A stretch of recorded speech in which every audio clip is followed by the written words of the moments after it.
Groundwater and surface water have a symbiotic relationship. When we take water from an aquifer that we can't see, there's an effect on the water we can see, our streams, rivers, and lakes.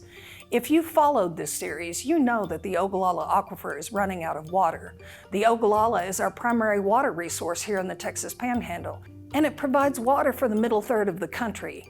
We pump far more from the aquifer in a year than nature can refill with rain. But if you want to understand southern high plains, the southern Great Plains, it's really about the groundwater, about the aquifer. Even rivers like the Canadian River that run through, they're being replenished by the outcroppings of the aquifer.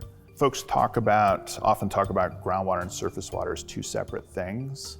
In Texas, legally, they're treated as two separate things. Policy-wise, they're treated as two separate things, but the reality is they are joined and connected together.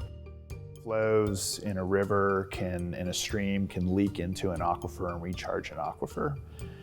And then water in an aquifer can also come up and feed a spring or feed a perennial stream. In Texas, a judicial precedent dictates that landowners have the right to pump as much groundwater as they can from beneath their property, even if that depletes neighboring wells. However, the state owns and controls the water in our lakes, streams, and rivers.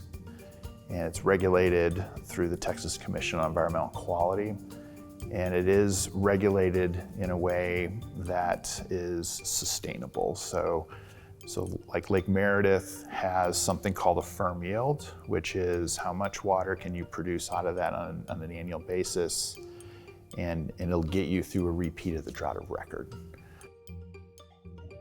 Drought that occurred in Texas from 1949 through 1957 is considered the state's drought of record because of its duration and intensity. It has been used as a benchmark for water planning in the state ever since. You know, if there's not as much water in the aquifer, there's not going to be as much water coming out of the aquifer to feed the river and feed springs. And that has environmental consequences, but it also has consequences for folks that use that surface water downstream. Whether the water we use comes from below or above the ground, it's all part of one system. Knowing how that connection works can help us make better decisions about saving as much water as we can for the future. We'll continue our water story with new episodes, so subscribe to this Panhandle PBS YouTube channel.